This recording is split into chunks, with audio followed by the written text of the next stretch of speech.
कौन ब्रह्मा का पिता है, कौन विष्णु की मां, शंकर का दादा कौन है, हमको दे बता। ये जानने के लिए कृपया सुनिए। जगत गुरु तत्वदर्शी संत रामपाल जी महाराज के अमृत वचन सर्व पवित्र धर्मों के पवित्र शास्त्रों के आधार पर।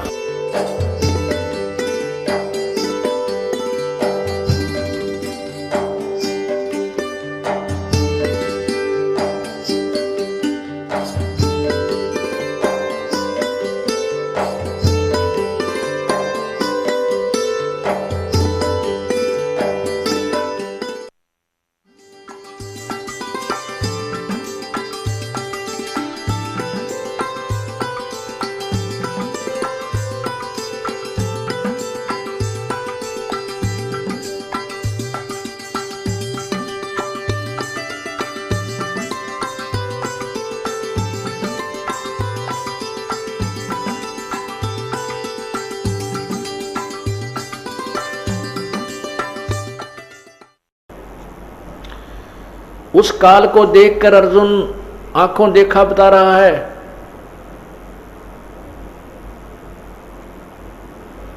कि ये सभी सिद्ध देवता लोग, ये सभी सिद्ध और समुदाय, सिद्धों के टोल समुदाय यानी झुंड के झुंड, और ये महर्षियों के झुंड के झुंड आप में समा रहे हैं, आप सभी को खा रहे हो और वो आप ही की स्तुति कर रहे हैं। वेदों के बढ़िया स्तोत्र जो ये गायत्री मंत्र बोलनी है, भूर्भुवः स्वः तत्सवितुर् कहते ये तेरे गुणगान करें, ये ओम भूर्भुवः स्वः भी कर रहे, हरि भी इनको भी खा रहा तू।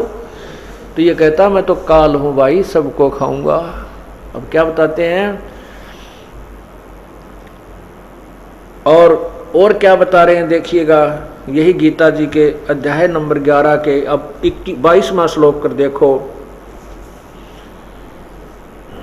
ये 11 अध्याय 11 और श्लोक ये 22 है, ये 22 है।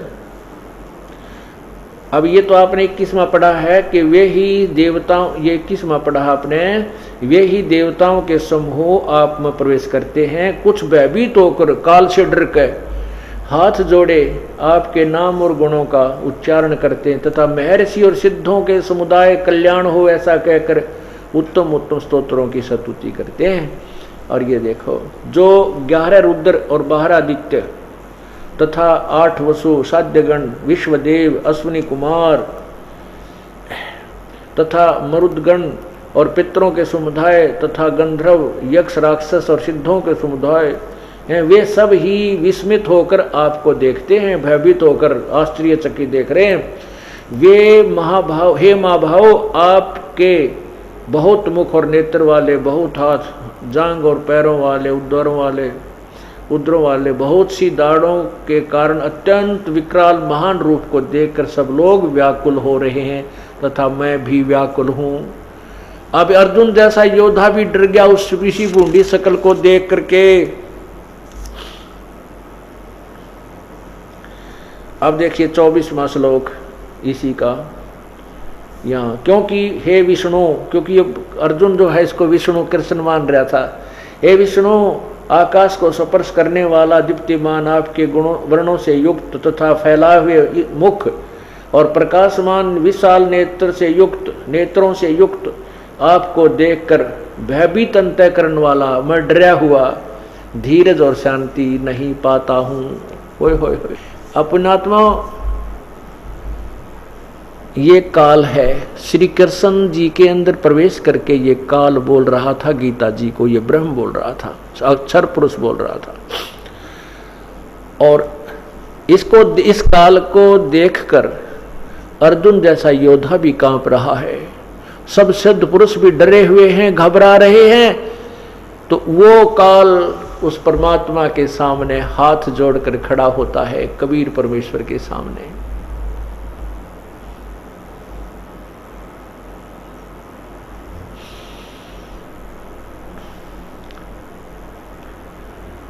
मूर्ख मनवा काल की चिंता क्यों सताती है, सतगुरु अपना साथी है, सतगुरु हरदम साथी है। मूर्ख मनवा काल की चिंता क्यों सताती है, सतगुरु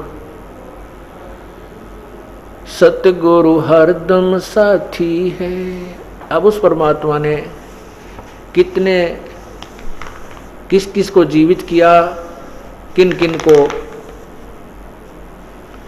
जीवन दान दिया जिनका जीवन शेष नहीं था, और कितने उस मोरध्वज ताम्रध्वज जैसी लीलाएं भी प्रभु ने करके दिखाई। सम्मन के पुत्र सेऊ अर्थात शिव को जो सम्मन ने काट के अपने हाथों से और डाल दिया था, उस पूर्ण परमात्मा ने जीवित किया। ये तो पैरेलल उसके समानांतर लीला है जो श्री कृष्ण और विष्णु के, आप समझिए।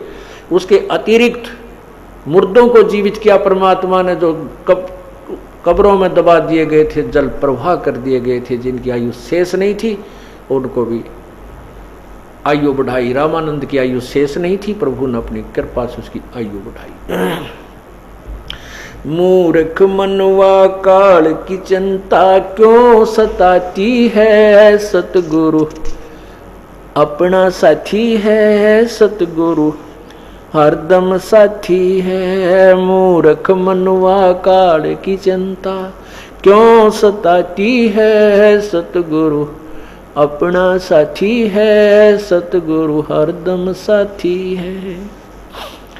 ज्ञाबन गऊ काट के डाली कैसी करी डठाई, कह सिकंदर इसे जीवित कर दे जब मानो तेरी खुदाई। ज्ञाबन गऊ काट के डाली कैसी करी डठाई, कह सिकंदर इसे जीवित कर दे तब मानो तेरी खुदाई। माँ बेटा गऊ बच्चा तत्काल जवाई फिर दूध दुहाती है, सतगुरु अपना साथी है, सतगुरु हरदम साथी है। मूर्ख मनवा काल की चिंता क्यों सताती है, सतगुरु अपना साथी है, सतगुरु हरदम साथी है। इंद्रमती पर काल झपट्या सतगुरु करी सहाई, कमाल कमाली जीवित कीने सत्य कबीर दुआई। इंद्रमती पर काल झपट्या सतगुरु करी सहाई, कमाल कमाली जीवित कीने सत्य कबीर दुआई। सिकंदर की जलन बुझाई वो तो करामाती है, सतगुरु अपना साथी है, सतगुरु हरदम साथी है। मूर्ख मनवा काल की चिंता क्यों सताती है, सतगुरु अपना साथी है, सतगुरु हरदम साथी है। बिजली खान पठान सुलझाया और अब्राहिम सुल्तानी, हिंदू राजा वीर सिंह ने सीख गुरु की मानी। बिजली खान पठान सुलझाया और अब्राहिम सुल्तानी, हिंदू राजा वीर सिंह ने भी सीख गुरु की मानी। वेद कतिब कह एक कहानी, कोई जात न पाती है, सतगुरु अपना साथी है, सतगुरु हरदम साथी है। मूर्ख मनवा काल की चिंता क्यों सताती है, सतगुरु अपना साथी है, सतगुरु हरदम साथी है। जो चाहे सो कर दे सतगुरु, भरम पड़ो मत कोई।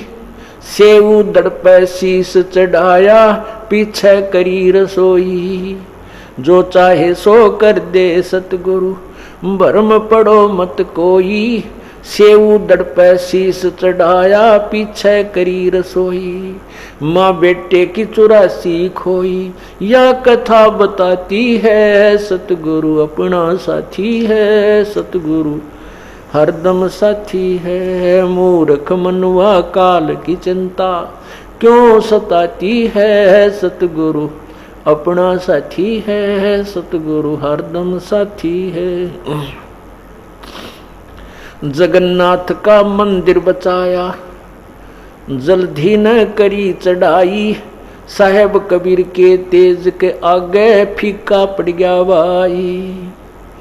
जगन्नाथ का मंदिर बचाया समुद्र ने करी चढ़ाई, साहेब कबीर के तेज के आगे फीका पड़ गया भाई। विपर रूप धर दई दवाई, मेरी नहीं पार बसाती है सतगुरु अपना साथी है, सतगुरु हरदम साथी है। मूर्ख मनवा काल की चिंता क्यों सताती है, सतगुरु अपना साथी है, सतगुरु हरदम साथी है। राज दरबार में साहेब कबीर ने पग पर डाला पानी, जगन्नाथ के पंडे के पैर की पड़गी आग बुझानी। राज दरबार में साहेब कबीर ने अपने पैर पर डाला पानी, जगन्नाथ के पंडे के पैर की पड़गी आग बुझानी। दूत भेज के बूझी कहानी, जो की त्यों ही पाती है सतगुरु अपना साथी है, सतगुरु हरदम साथी है। मूर्ख मनवा काल की चिंता क्यों सताती है, सतगुरु अपना साथी है, सतगुरु हरदम साथी है। उबलते तेल के बर्तन में डाले बंदी छोड़ कबीर, शेख तकी कह मंत्र से तेल की इसने ठंडी करी तासीर। उबलते तेल के बर्तन में डाले वह बंदी छोड़ कबीर, शेख तकी कह मंत्र से इसने तेल की ठंडी करी तासीर। डाली उंगली ना सही पीड़, सिकंदर को मूर्छा आ जाती है, सतगुरु अपना साथी है, सतगुरु हरदम साथी है। मूर्ख मनवा काल की चिंता क्यों सताती है, सतगुरु अपना साथी है, सतगुरु हरदम साथी है। साहेब कबीर को काटन चाला वो शेख तकी जलील, आर पार तलवार निकल जा फिर भी समझा नहीं खलील।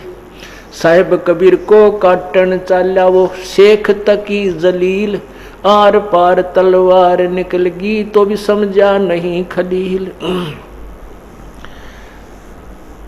भाग गया ना लाई ढील, साहेब को हंसी आ जाती है, सतगुरु अपना साथी है, सतगुरु हरदम साथी है। मूर्ख मनवा काल की चिंता क्यों सताती है, सतगुरु अपना साथी है, सतगुरु हरदम साथी है। शेख तकी ने जुल्म किए 52 करी बदमाशी, खुन्नी हाथी आगे डाले व बांध चूड़ अविनाशी। शेख तकी ने जुल्म गुजारे 52 करी बदमाशी, खुन्नी हाथी आगे डाले व बांध चूड़ अविनाशी। हाथी डर से भाग जासी, दुनिया गुण गाती है, सतगुरु अपना साथी है, सतगुरु हरदम साथी है। मूर्ख मनवा काल की चिंता क्यों सताती है, सतगुरु अपना साथी है, सतगुरु हरदम साथी है। झूठा प्रचार किया किसी मूर्ख ने, कबीर करे भंडारा, 2 रोटी का साधन नहीं था वह भेख जुड़ा अतिवारा। झूठा प्रचार किया किसी मूर्ख ने, कबीर करे भंडारा, 2 रोटी का साधन ना थे भेख जुड़ा अति बारा। बन आया के 100 बन जारा, यो होता ही माती है, सतगुरु अपना साथी है, सतगुरु हरदम साथी है। मूर्ख मनवा काल की चिंता क्यों सताती है, सतगुरु अपना साथी है, सतगुरु हरदम साथी है। जीवा दत्ता ने सूखे खूंट पर लई परीक्षा वारी, साहेब कबीर के शरणामृत से हरी हुई वो डारी। जीवा दत्ता ने सूखे खूंट पहले ही परीक्षा बारी। साहेब कबीर के शरणामृत से हरी हुई वो डारी। कबीर बट नाम से जाता पुकारी। दुनिया देखण जाती है, सतगुरु अपना साथी है। सतगुरु हरदम साथी है। मूर्ख मनुआ काल की चिंता क्यों सताती है। सतगुरु अपना साथी है। सतगुरु हरदम साथी है। रविदास कबीर हाथी चढ़ चाले, संग ले ली गण का माई। गंगो तकसीसी में भर के मदराजों पीवे वाई। रविदास कबीर हाथी चढ़ चाले, संग ले ली गण का माई। गंगो दक्षिसी में भर के मदराजों पीवे बाई। 64 लाख ने भक्ति गंवाई। मूर्ख को न प्रतीत आती है। सतगुरु अपना साथी है। सतगुरु हरदम साथी है। मूर्ख मनुआ काल की चिंता क्यों सताती है। सतगुरु अपना साथी है। सतगुरु हरदम साथी है।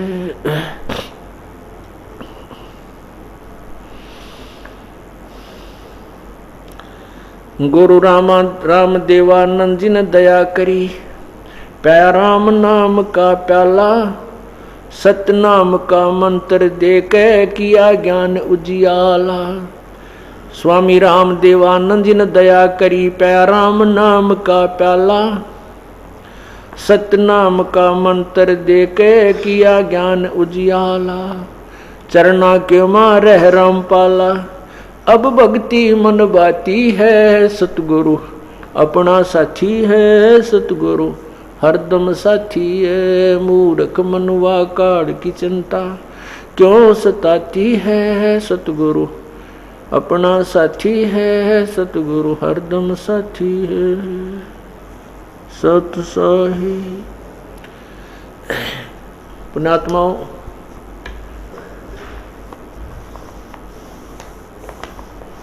कहते हैं गुरु गुरु में भेद है।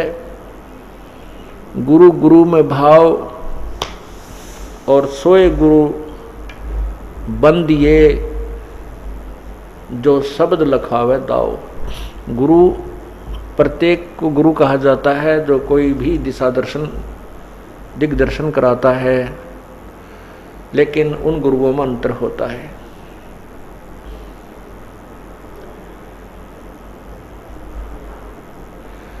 गुरु सोहे सत ज्ञान सुनावे, और ज्ञान कछुका और गुरु कोई काम न आवे। गुरु सोहे तत्व ज्ञान सुनावे, और गुरु कुछ काम न आवे। कि जिस प्रकार गुरु तो बहुत से होते हैं, उनको भी गुरु कहा जाता था, उनको महर्षि भी कहा जाता था, जिनको ना वेदों का ज्ञान, ना अपने सदग्रंथों का ज्ञान, ना कोई भक्ति विधि का ज्ञान था उनको। अभी आपने सुना ज्ञापन गऊ काट कर डाली, कैसी क्रीड ठाई, और कैसे सिकंदर इसे जीवित कर दो, जब जान मानो तेरी खुदाई। परमात्मा कबीर परमेश्वर तत्व ज्ञान समझाया करते थे। हिंदू और मुसलमानों के उन नकली दर्शकों को, गुरुओं को कहा करते थे कि तुम शास्त्र विधि को त्याग कर मनमानी पूजाएं समाज को दे रहे हो, जिस कारण से तुम समाज का अपकार कर रहे हो, उपकार नहीं कर रहे हो। इन बातों से वह क्षुब्ध होकर के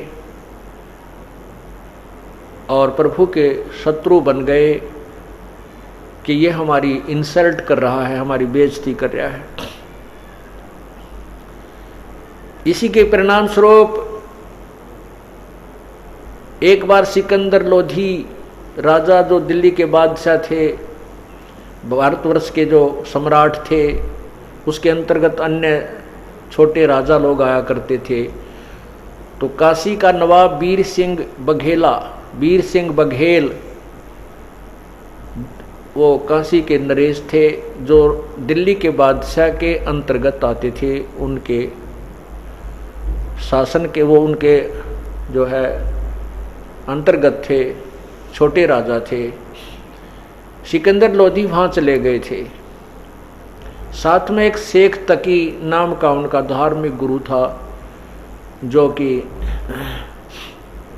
भारतवर्ष के जितने भी मुसलमान भाई थे उन सब का वो मुखिया था, वो मुख्य पीर था और वही राजा के साथ रहा करता था। राजा उसके संकेत से ही सर्व कार्य किया करता था, क्योंकि धार्मिक लोग होते थे सभी और वो गुरुओं के ऊपर पूर्ण विश्वास करते थे, अंधविश्वास करते थे।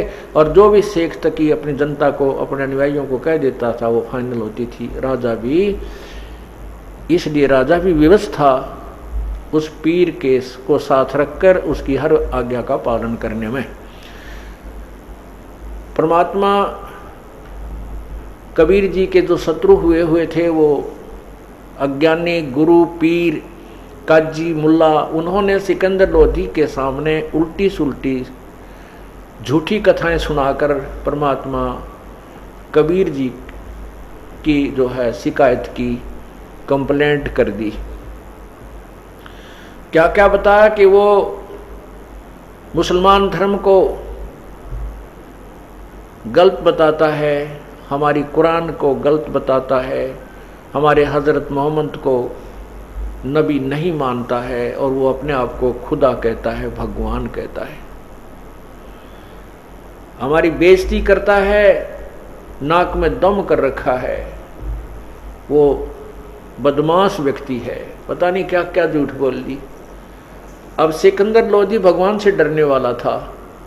उसने सोचा भी ऐसी कोई बात चर्चा चली है, इनके काबू में नहीं आ रहा ना तो ये गढ़ने दो। उसने देखो बुद्धिमान लोग होते हैं राजा, और भगवान से डरने वाले भी होते थे। उस सिकंदर लोधी ने विचार किया कि यदि ये छोटा मोटा व्यक्ति होता तो ये इतने जो पीर और काजी ने इसकी साथ वैसे सामत अड़ा देते, कोई न कोई बात अवश्य है। सिकंदर लोधी को भी थोड़ा डर है, भगवान से डरने वाला था। उसने सोचा कि पहले परीक्षा लेता हूँ, यदि वह परीक्षा में सफल हो गया तो फिर मैं पाप का भागी नहीं बनूंगा। इस दृष्टिकोण से सिकंदर लोधी ने कहा कि जाओ उसको बुला कर लाओ, पकड़ के लाओ। 10 सिपाही भेजे शेख तकी ने कि जाओ उस एक बालक, एक व्यक्ति को पकड़ने के लिए 10 सिपाही गए और साथ में उनके माता पिता को भी पकड़ ले आए। अब सिकंदर लोधी ने कहा कि तू अपने आप को अल्लाह कहता है, खुदा कहता है, अपने आप को नबी मानता है, अवतार मानता है, तो हमारे हजरत मोहम्मद नबी ने एक गाय को मारकर जीवित किया था। हजरत मोहम्मद जी ने एक गाय को शब्द यानी वचन से मारा था और वचन से ही जीवित कर दिया था। इतनी उनमें शक्ति थी। गरीबदास साहिब जी ने लिखा है कि मारी गऊ शब्द के तीरम, ऐसे होते मोहम्मद पीरम, और शब्द फेर जवाई, गोसत नहीं खाया, हंसा राख्या गोसत नहीं खाया भाई। ऐसे पीर मोहम्मद भाई कि तुम नकल तो करते हो हजरत मोहम्मद जी की। गरीबदास साहिब ने कबीर परमेश्वर की महिमा से परिचित होने के बाद बताया, उनके ज्ञान को सुनकर, कि मारी गऊ शब्द के तीरम, सब वचन रूपी तीर से, वचन से गाय को मारा था हजरत मोहम्मद जी ने, और शब्द फेर जवाई, वह शब्द से जीवित की थी। और उस महापुरुष ने उसका मांस नहीं खाया, वो गाय को जीवित कर दिया था, उसका जीवन रक्षा की थी। और तुम गाय को मारते हो और खाते हो, उसको कलमा पढ़कर पवित्र मानकर मांस खाते हो। ये तुम्हारी अपनी दंत कथा है। तो इस दृष्टिकोण से सिकंदर लोधी ने कहा कि हमारे हजरत मोहम्मद नबी थे, उन्होंने गाय को जीवित कर दिया था मार के शब्द से, तो आप जीवित करके दिखाओ तब मैं तेरी प्रभुता को मानूंगा। ज्ञापन को वो गाय जो थी गर्भवती थी और 8वां 7वां महीना लगा हुआ था, उसको अभी ब्याने में थोड़ा सा समय था, वह गाय काट दी पेट के बल से, बीच में तलवार मार कर 4 टुकड़े हो गए माँ बेटेंगे, बच्चा था गर्भ में। तब परमात्मा ने कहा कि कबीर परमेश्वर ने कहा कि परमात्मा की पहचान करने के लिए केवल इतनी ही परीक्षा काफी नहीं है जो तुम सोच रहे हो कि गाय को जीवित कर देने मात्र से प्रभु मान लिया जाता है।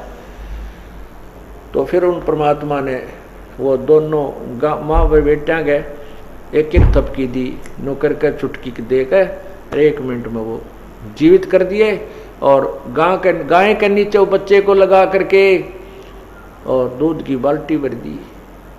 तब कहा था गौ अपनी अम्मा है, इस पर छुरी मत बहा, कह कबीर इसके घी दूध को ये सब ही आत्म खा। जिस ममड़ी का जिस माता का दूध पीवत हो और मक्खन दूध मक्खन घृत बहु खाई और उसको फिर तुम कत्ल कर तो लेकर कर्द कसाई। जिस गऊ को तुम माँ कहते हो, जिसका तुमने दूध पी लिया वो माँ हुई, और उस माँ का फिर तुम कत्ल करते हो, मांस खाते हो लेकर कर्द कसाई। जिस ममड़ी का दूध पीवत हो, जिस मम्मी का माँ का तुम दूध पीवत हो और दही घरत बहु खाई और उसको फिर तुम कत्ल करो लेकर कर्द कसाई। अब उस टाइम कौन बोल रहा है? सबकी घिघी बंदरी, क्योंकि सामने गाय बच्चा जीवित करके मालिक ने दूध की बाल्टी ठोक रखी और सिकंदर लोधी भी कांपने लग गया। फिर परमात्मा खड़े हुए, हम ही अलख ला हैं कुतुब गोस और पीर, गरीबदास खालिक दनी हमरा नाम कबीर। मैं वो अल्लाह अकबर हूँ, मैं वो कबीर अल्लाह हूँ जिसको तुम अल्लाह बड़ा कहते हो, मैं वही अल्लाह बड़ा हूँ, मैं वही अल्लाह कबीर हूँ, मैं वही भगवान हूँ, पूर्ण परमात्मा हूँ। फिर उस समय तो सारे सिकंदर लोधी मान गया, चर्चा करण की और गोष्ठी, और उसमें ना नुकर करने का कोई समय नहीं था उसके पास। और परमात्मा इतना सुंदर तेजों में और लंबा शरीर आकाश से मिला हुआ दिखाई दिया। तब सिकंदर लोधी ने चरणों में प्रणाम किया और परमात्मा को पालकी में बैठाकर, साथ में उनके माता पिता को अलग अलग पालकियों में बैठा करके और उनके आदर सत्कार के साथ बैंड बाजे बजा के उनकी झोंपड़ी तक छोड़ कर आए। बोलो सतगुरुदेव की जय। अब उसके पश्चात क्या होता है? अब कहते हैं ना, पावेगा अपना किया रे, भोगेगा अपना किया रे। जैसे कर्म करेगा वो फल तो तुझे मिलेगा ही मिलेगा। कब तक मिलेगा? जब तक आप पूर्ण परमात्मा कबीर परमेश्वर की शरण में नहीं आते। जैसा भी आपने सुना था कि मासा घटे ना तिल बधे, विद ना लिखे जो लेख, और सच्चा सतगुरु मेट कर ऊपर मारा मेख। तो सिकंदर लोधी प्रभावित बहुत हुआ, लेकिन ये नकली गुरु, नकली पीर, ये डुप्लीकेट महर्षि, ये हमेशा इस जनता के शत्रु रहे हैं और ये भोली जनता इन पर बहुत विश्वास किया करती रही है कि ये जो कह रहे हैं सही है।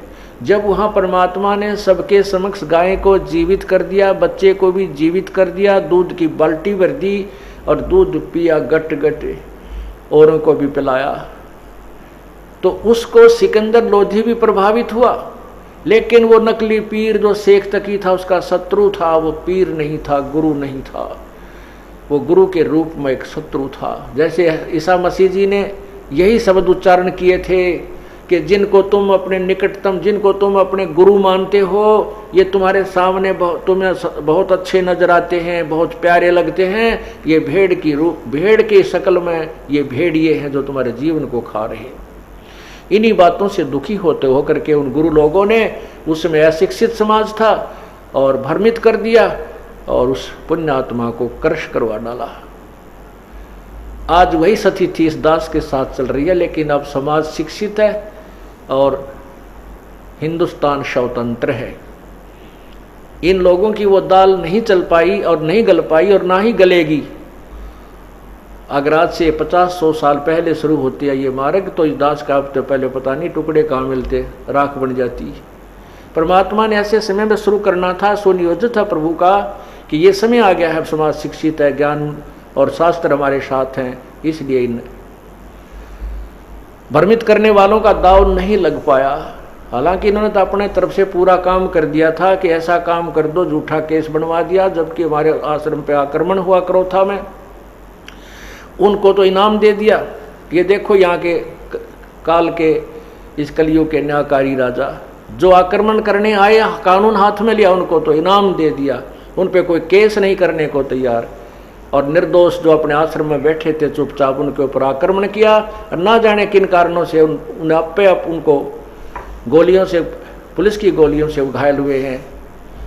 और अब स्पष्ट हो गया है उस CPCFSL रिपोर्ट से, मधुबन की लैब ने स्पष्ट कर दिया कि आश्रम की गोलियों से वो व्यक्ति नहीं मरा। और उसके मरने की दूरी, गोली चलने की उनकी दूरी 20 फुट की है ज़्यादा से ज़्यादा, जबकि आश्रम से जहाँ वो पुलिस ने जो केस बनाया है उसमें जहाँ लड़के की मृत्यु स्थिति दिखा रखी है, उस आश्रम से 140 फुट की दूरी पर है। और भी बहुत से कारण हैं। इस दास के बंदूक लगा रखी थी जो हमारा सेवक वहाँ पर था भी नहीं, मधुबन अपनी कोई ट्रेनिंग पे गया हुआ था, वो बंदूक प्रयोग ही नहीं की किसी ने, वो चली ही नहीं थी, वो मेरा लगा दी झूठी कि बंदूक लिए बांध खड़ा था बंदूक। ऐसे नकली ड्रामे बनाए इन लोगों ने। रिपोर्ट में आया कि वो बंदूक से गोली कभी चली नहीं। हम टेक्निकल रूप से बता नहीं सकते कब चली, अर्थात इस कांड के दौरान यह बंदूक चली ही नहीं है। परमात्मा ने चारों तरफ से उनको फिट्टे मुंह कर दिया। कहते सांच को आंच नहीं होती। तो उस समय उन गुरुओं की बहुत चला करती थी, भोली भाली जनता थी। उन पाप आत्माओं को ये अच्छे मनुष्य, अच्छे व्यक्ति मानते थे। राजा लोग भी उनको अच्छे मानते थे। अब हमारे को झूठा केस बनाकर इन्होंने जेल में भी डाल दिया, सारे काम कर दिए। लेकिन अब हमारा जो का तो वो जितने भी बच्चे थे वो ऐसे तोते की तरह पढ़ा रखे थे, तत्व ज्ञान से परिचित थे। आज और बढ़कर आ रहे हैं, हजारों की संख्या में और नाम ले लिया और ज्यादा जुड़ गए। इसलिए अब ये मार खाने वाला समय नहीं है, पहले ऐसा हुआ करता था, हो जाता था। अब उन लोगों ने क्या कहा, उस शेख तकी ने सिकंदर लोधी से कहा कि ये जादूगर है, जादूगर, इसने ये जंतर मंतर जानता है और गाय को जीवित कर दिया। ये कोई अल्लाह, ये कोई नबी नहीं माना जा सकता। और देखो अब राजा भी भोले बाड़े होया करते, मान गए भाई ठीक है, 20-30 और गवाह बना लिए उसने। अज्ञोता जी ऐसे जंतर मंतर ऐसे होते रहते हैं, ये तो ऐसा था वैसे कर दिया, ये कुछ नहीं है, पाखंडी है, डोंगी है, ये तो जादूगर भी दिखा देते हैं, ऐसे अपना शरीर को काट कर भिन्न भिन्न करके फिर जोड़ देते हैं। अब राजा ने सोचा भाई ऐसा भी होगा, चलो ठीक है जो भी है। कुछ दिनों के बाद, कुछ वर्षों के उपरांत सिकंदर लोधी के किए हुए कर्म, प्रारब्ध का जो कर्म था, जो पाप कर्म था, उदय हो गया।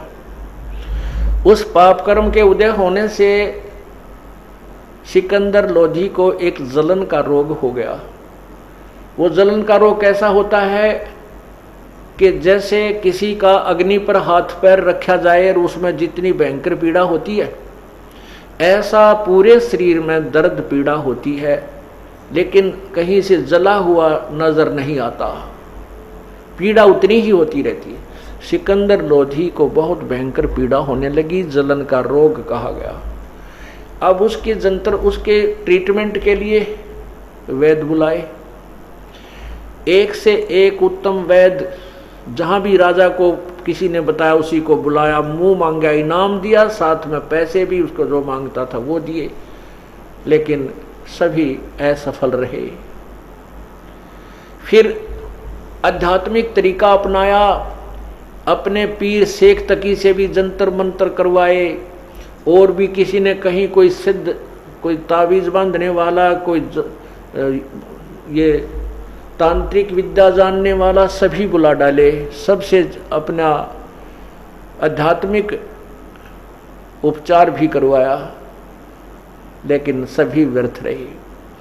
अंत में ये ज्योतिषी और ये जो बड़े बड़े सिद्ध लोग थे उनके पास उनको बुलाया गया। उन्होंने बताया कि श्री राजा, ये आपके प्रारब्ध में लिखा हुआ है, आपके प्रारब्ध में लिखा हुआ कष्ट है, इसको किसी भी उपचार से, किसी भी आध्यात्मिक क्रिया से, किसी भी नाम जाप से नहीं समाप्त किया जा सकता। ये 3 ताप के अंतर्गत आता है।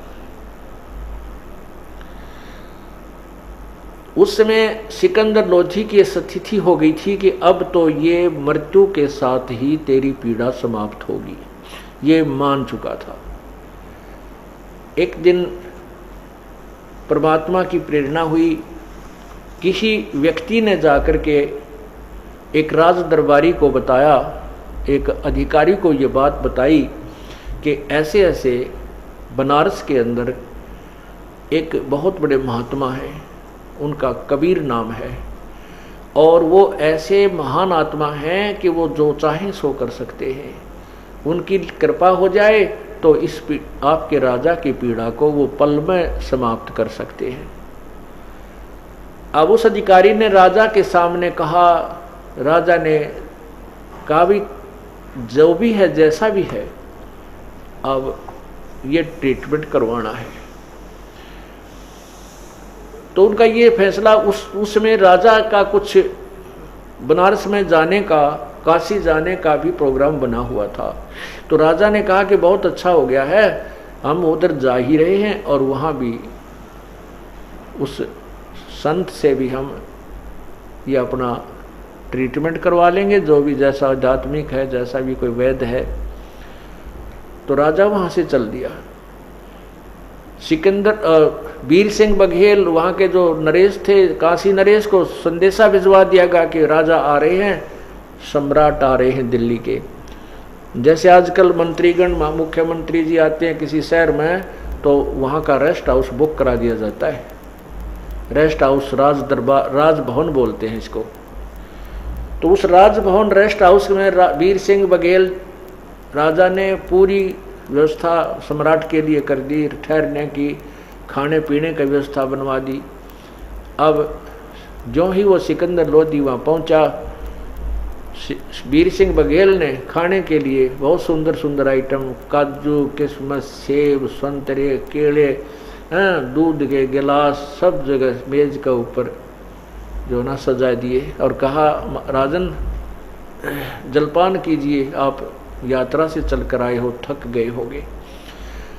तब भी सिकंदर लोधी ने कहा कि वीर सिंह, मैं धन्यवाद करता हूँ आपकी मेहमानी का, आपकी मेज़बानी का, आपके आदर सत्कार का मैं धन्यवाद करता हूँ, लेकिन मैं खा कुछ नहीं सकता, मुझसे कुछ नहीं खाया जा सकता, मैं तो अंतिम श्वास गिन रहा हूँ। देखो मेरा शरीर कितना पतला दुबला बन गया है। तब उसने पूछा, क्या बात है राजन? बादशाह ने बताया कि मेरे एक बहुत भयंकर पीड़ा है और इसका कहीं पर भी कोई ट्रीटमेंट नहीं हो पा रहा, ना कोई आध्यात्मिक, ना कोई वैदिक तरीके से कोई भी नहीं कर पा रहे हैं, आयुर्वेद से भी नहीं हो रहा है, किसी प्रकार से नहीं। तो सिकंदर लोधी ने कहा कि वीर सिंह, आप जानते होंगे यहाँ कोई कबीर नाम का संत रहता है।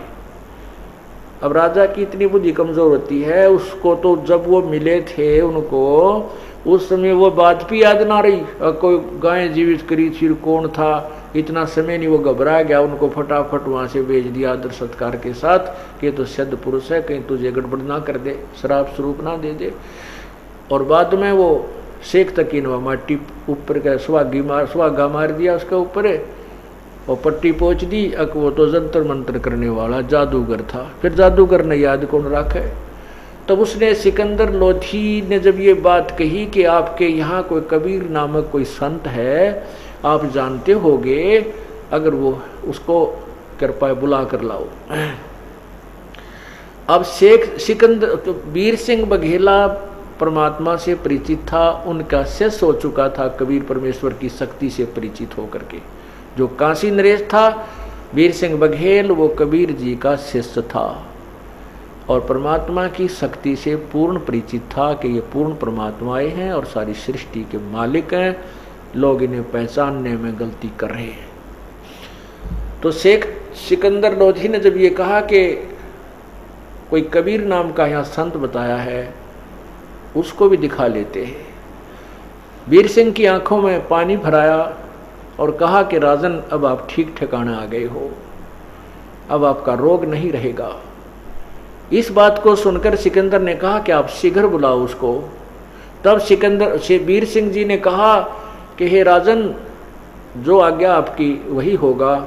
एक अर्ज है दास की कि कहते हैं संत को बाई ऑर्डर नहीं बुलाना चाहिए, सब इच्छा से वो आ जाए वो दूसरी बात है। ऐसे परम संत से जिससे हमने वो उम्मीद है कि जो कहीं पर भी कोई उसका उपचार नहीं है, कोई भी उसका समाधान नहीं है, जिससे हम ये इलाज करवाने की चेष्टा कर रहे हैं, और उसको हम बाई ऑर्डर नहीं बुलाना चाहिए, ऐसा लिखा है सदग्रंथों में। और संत के पास स्वयं जा कर के विनम्र भाव से प्रार्थना करनी चाहिए, तब वो प्रसन्न होकर के अपनी कृपा बख्शेंगे तो राहत मिलेगी। यदि हम उनको बाई ऑर्डर बुला भी लेंगे और उन्होंने आकर के हमारे ऊपर रजा नहीं बख्शी, वो महसूस कर लेंगे कि इन्होंने मुझे जानबूझ के बुलाया, तंग करने के लिए बुलाया, अपनी शक्ति के द्वारा मुझे बुलाया है। और यदि उन्होंने रजा नहीं की, उन्होंने मेहर नहीं की, उनके आने से कोई लाभ नहीं होगा। अब सिकंदर लोधी कहते मरता क्या नहीं करता। अब वो भी समझ गया, धार्मिक व्यक्ति था, कहने लगा भाई कोई बात नहीं, इतनी दूर आगे 800 किलोमीटर दिल्ली तय और 2 किलोमीटर और चलेंगे, और मत बुलाना, मैं खुद और पैदल चलूँगा। अब वीर सिंह जी को कबीर परमेश्वर जी की दिनचर्या का खूब ज्ञान था। उनको पता था कि ये शाम का समय है, इस समय कबीर परमेश्वर अपनी झोंपड़ी पर ना मिलके स्वामी रामानंद जी के आश्रम में जाते हैं, वहाँ संध्या आरती करते हैं, संध्या आरती के उपरांत वो वापस आते हैं। तो वीर सिंह बघेल जो है राजा सिकंदर लोधी को साथ लेकर सैकड़ों सैनिक साथ बॉडीगार्ड और रामानंद जी के आश्रम के सामने पहुंच गए। वहाँ द्वारपाल जैसे गेट कीपर गेट पर खड़ा था, द्वार पर एक सेवक खड़ा था।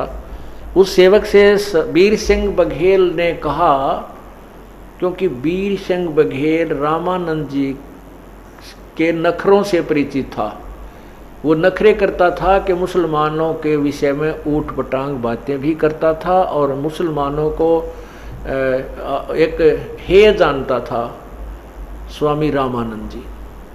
और वो कबीर परमेश्वर जी के वैसे तो शिष्य हो चुके थे, लेकिन परमात्मा की आज्ञा से उनको कहा गया था कि आप मेरे गुरु बने रहना संसारिक दृष्टि में, नहीं तो आने वाले समय में ये नकली लोग जो हैं संत ये कहा करेंगे कबीर जी ने कौन सा गुरु बनाया था और काल का दाव लग जाएगा। इस दृष्टिकोण से रामानंद जी वैसे सामाजिक तौर पर ते गुरु थे और आंतरिक मामले में वह शिष्य थे कबीर परमात्मा के। फिर भी हम यहाँ सांसारिक तो व्यवस्था है उसको लेकर चलेंगे। तो वीर सिंह बघेल भी वहाँ जाते थे। वीर सिंह बघेल को पहरेदार यानी परमात्मा और रामानंद जी के जो ऋषि शिष्य थे वो जानते थे, पहचानते थे।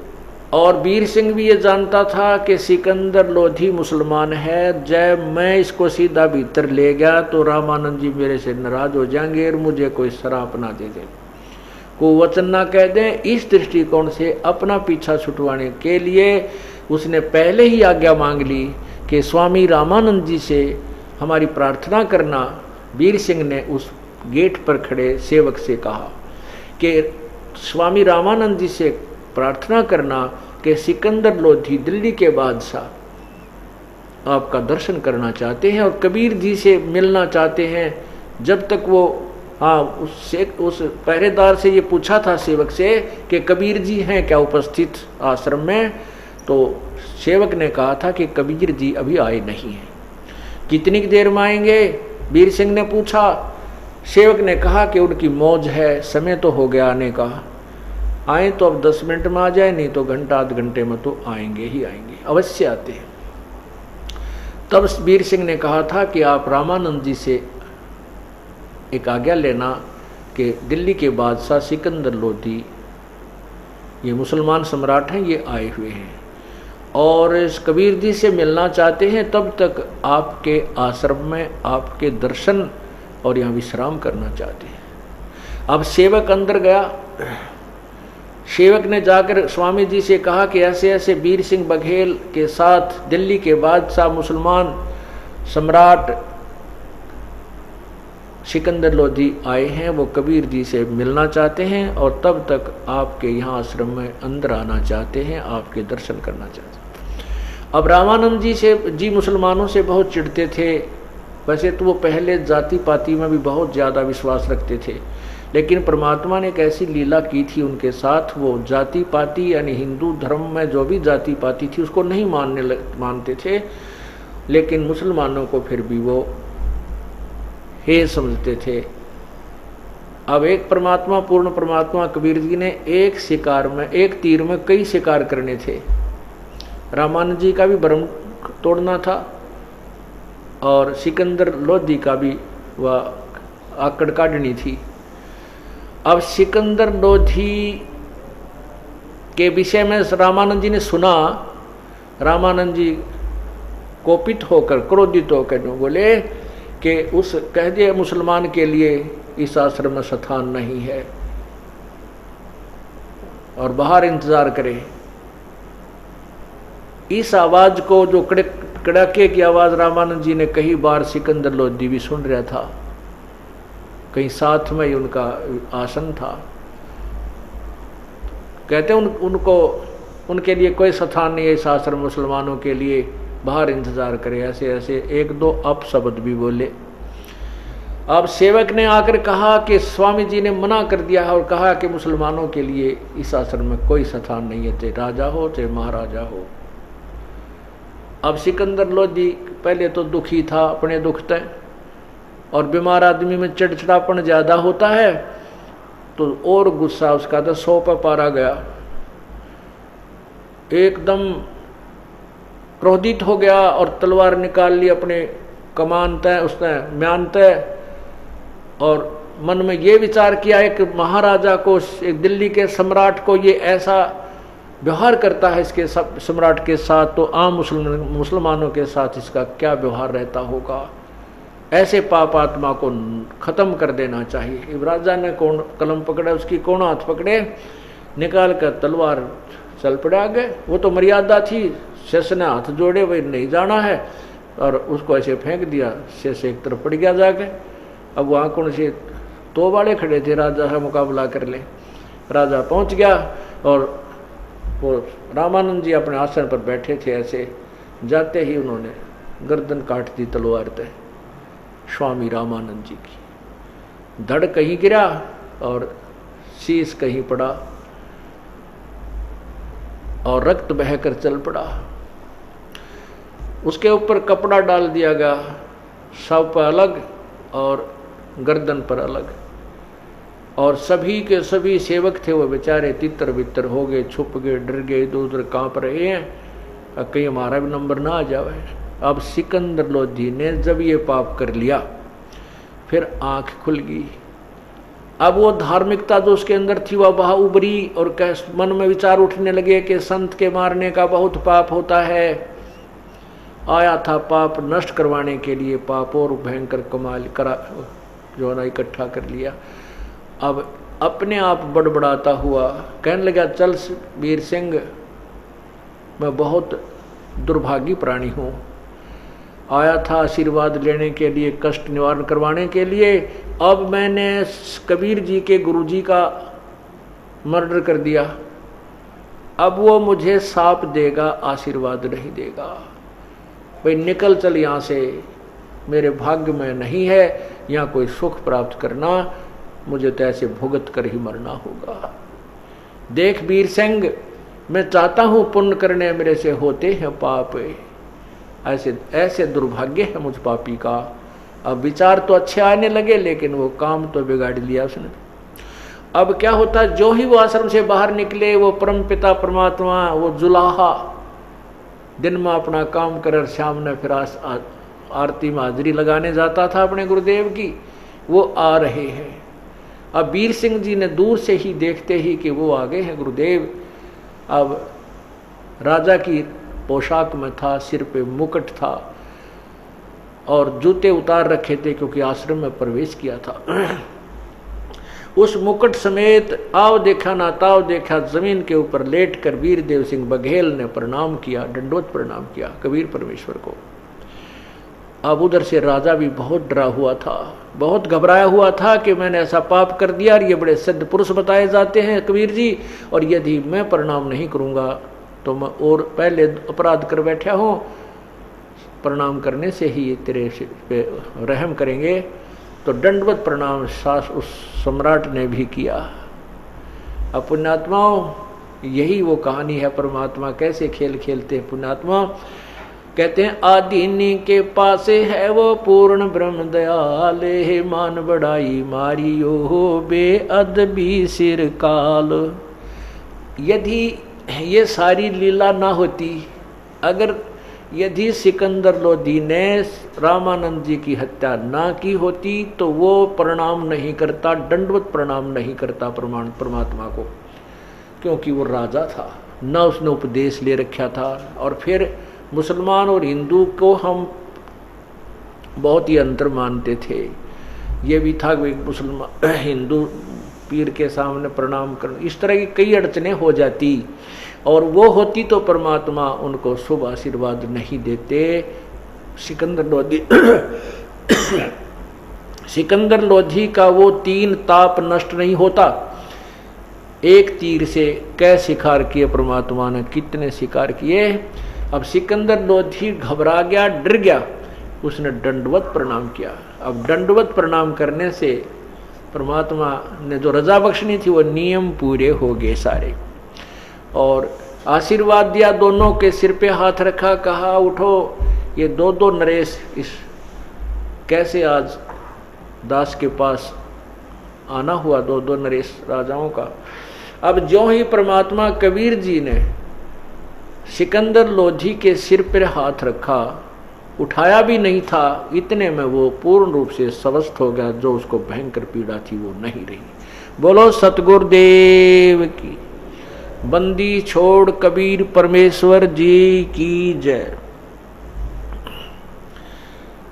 अब शेख तक सिकंदर लोधी वही घुटनों के बल बैठकर ऐसे करबद्ध होकर कहने लगा, हे परमात्मा। परमेश्वर ने कहा कि कैसे आना हुआ, कि जिस कार्य के लिए हम आए थे वो तो आपने सिद्ध कर दिया प्रभु। मैं एक भयंकर पीड़ा से पीड़ित था, जो कहीं भी किसी का उपचार नहीं हो पा रहा था, कोई समाधान नहीं हो रहा था। हे प्रभु, आपके हे अल्लाह, आपके हाथ छूने मात्र से मैं स्वस्थ हो गया हूँ। आंखों में आंसू ऐसे बहने लगे जो खुशी में बहा करते हैं, और फिर चरण पकड़ लिए, छोड़े नहीं, चरणों में शीश रख कर रोने लगा बुरी तरह फूट फूट कर। तब कबीर जी ने, परमेश्वर ने कहा, क्या बात है बादशाह, बात बताओ। सिकंदर लोधी ने कहा कि मैं पापी आत्मा हूँ, मुझे क्षमा कर दो प्रभु, मुझे क्षमा कर दो प्रभु, मुझे क्षमा कर दो। अल्लाह, अल्लाह की जात है तू, मुझे माफ़ कर दो। परमात्मा ने कहा, मैंने माफ़ कर दिया, बात बता के। हक नहीं, मैंने ऐसा अपराध कर दिया, मुझे माफ़ नहीं कर सकते। प्रभु ने कहा, हमने जो कह दिया सो कह दिया, आप बात बताओ क्या है। तब उन्होंने सारी कहानी बताई। सिकंदर लोधी ने वहीं चरण पकड़े पकड़े कहा, प्रभु मैं एक बहुत पीड़ा से पीड़ित था, भयंकर रोग था, मुझे सब जगह ट्रीटमेंट करा लिया, मुल्लाओं से, काजियों से, हिंदू पीरों से, हिंदू गुरुओं से, हिंदू ऋषि महर्षियों से, तांत्रिकों से, फिर वैद्यों से, मुझे कोई राहत नहीं मिली। सब ने कहा था कि तेरे प्रारब्ध का रोग है, ये तेरे 3 ताप के अंतर्गत तुझे पीड़ा है, आजीवन ये कष्ट बना रहेगा। हे प्रभु, आपकी कृपा से वो नहीं रहा मेरा। अब मैंने एक और जुल्म कर दिया। मैं अब इस रोग से पीड़ित था, मेरा चिड़चिड़ा स्वभाव हो गया था, और ऐसे ऐसे हमने स्वामी रामानंद जी से आश्रम में प्रवेश करने की आज्ञा मांगी थी। उन्होंने मुझे अपशब्द कह दिए कि मैं मुसलमानों को देख कर दर्शन भी नहीं करना चाहता, ये मलेच्छ होते हैं, इनको आश्रम आने की अनुमति नहीं दी जा सकती, ये नहीं आएंगे। तो मुझे गुस्सा आ गया और उस क्रोधवश मैंने आपके पूज्य गुरुदेव की हत्या कर दी। हे प्रभु, मैं इतना पापी हूँ, पुण्य की तरफ चलता हूँ तो मुझे पाप ही मिलते हैं। अब जैसे आप उचित समझो, चाहे इस दास को श्राप दो और चाहे बख्श दो। जब परमात्मा ने कहा भाई हम तो आम के पेड़ हैं, आम के पेड़ का कांटे नहीं होते, आम मिलेंगे क्या छाया मिलेगी, और फिर सूखे पास लकड़ी मिलेगी। हम बबूल नहीं है, हम वो सिद्ध पुरुष नहीं है जो छोटी सी बात पर के शराब दे देते थे तेरा नाश होगा। जैसे 72 सोण एक सैकरी चुनकर सीसर एक, दे धारे जोरा फिर ये सभी काल के भेख। चुनक ऋषि जी ने 72 सोणी सेना वानधाता चक्रवर्ती राजा की अपनी सिद्धि शक्ति से नष्ट कर दी, समाप्त कर दी थी। परमात्मा बोले वह कीकर के पेड़ थे, उन्होंने बबूल तैयार कर रखी थी, और हम आम के पेड़ हैं। हमारे यहाँ श्राप नहीं है, केवल आशीर्वाद होता है। हाँ, जो जैसे जन्म करेगा उसको फल आप पे मिलेगा, हम नहीं देंगे। तो कहा कि कोई बात नहीं, कोई किसी को नहीं मारता, आप उसकी हत्या आप ही के द्वारा लिखी हुई थी, वो इसलिए रामानंद जी मारे गए हैं। उनकी आयु शेष नहीं थी, आपके द्वारा ही वो मारा जाना था, ऐसा प्रारब्ध था, और आपका दोष नहीं है। ये कोई तेरा और उसका पिछला हिसाब किताब था।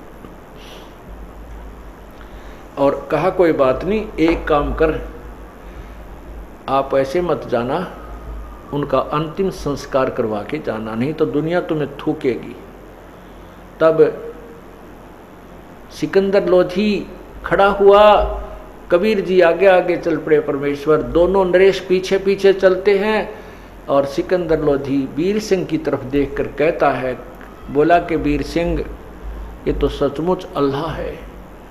देखो मैंने इनके गुरुदेव की हत्या कर दी, इनके मन में भी नो को नहीं मेरे प्रति जरा सा भी कोई कोप नहीं किया। ये तो सचमुच भाई महान संत हैं, परम शक्ति हैं। अब वीर सिंह कहता है, राजा ये तो एक ट्रेलर दिखाया आपको, कहने लगा मैं सुखी कर दिया। अरे मेरी इसी ऐसी भयंकर बीमारी थी, कहीं आराम नहीं हो रहा था, और इनकी कृपा से हाथ लाते मैं स्वस्थ हो गया, भाई गदगद हो गया। ओहो मैं तो बहुत दुखी था। तब वीर सिंह कहता ये तो ट्रेलर है अभी इस परमात्मा की शक्ति का, अभी फिल्म देखना आगे आगे चल क्या होती है। इस जोड़ इस माँ भगवान से आपको क्या क्या देखने और सुनने को मिलेगा। अब वीर सिंह और वो दोनों राजा ऐसे बोलते हुए जा रहे थे, और वहाँ से जब कबीर जी अंदर प्रवेश करते हैं रामानंद जी के आश्रम में, वहाँ के शिष्य भाग्य आए, कहने लगे कबीर जी सिकंदर लोधी ने अपने गुरु जी को मार दिया, मुसलमान ने मार दिया। अब परमात्मा को पता था ये आग लगाओगे, हिंदू और मुसलमान का भी एक और कुकर्म करवाओगे, लड़ाई करवाएंगे। तो परमात्मा ने कहा, अरे कौन किसने मारा भाई, अपने गुरुदेव का संस्कार ऐसा ही था, और ये तो इनके द्वारा ही मारा जाना था।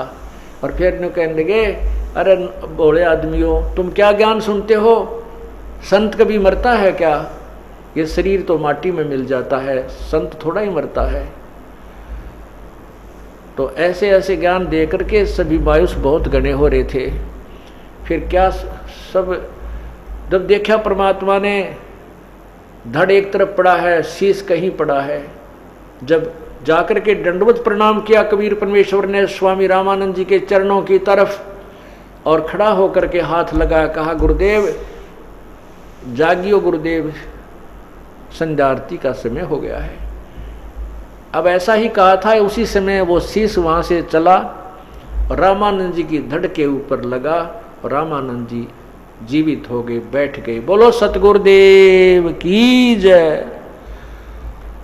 अब रामानंद जी ने सामने वही सिकंदर लोधी मुसलमान खड़ा दिखाई दिया, लाल आंख फेर कर ली, ऐसे ही गर्म फेर होता नजर आया। फिर देखा सामने के रक्त की और दूध की दो धाराएं उनके शरीर से निकल रही थी, एक लहू की और एक धारा दूध की चल रही थी जहां उनका वो कत्ल हुआ था।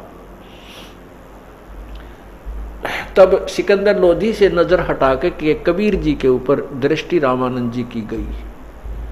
रामानंद जी को पता चल गया कि तेरा कत्ल कर दिया गया था और तू कबीर जी ने जीवित किया है। तब कबीर परमेश्वर से पूछा कि हे भगवान, एक कृपा करो मुझे बताने कि मेरे शरीर से दूध और आधे से खून क्यों निकला, ये रक्त क्यों निकला? सारा दूध ही होना चाहिए था या सारा खून ही होना चाहिए था? तब परमात्मा ने कहा, स्वामी जी आप जानी जान हो, अंतर्यामी हो, मुझसे क्या पूछ रहे हो, आप सब जानते हो। जैसे गुरुदेव के सामने हमने बोला जाता है, वचन करने होते हैं, इस दृष्टिकोण से प्रभु ने कहा। फिर बताया कि आप पहले अन्य जाति वालों को, हिंदुओं को भी हे दृष्टि से देखा करते थे, उनका आदर नहीं करते थे, आप उनको भिन्न समझते थे।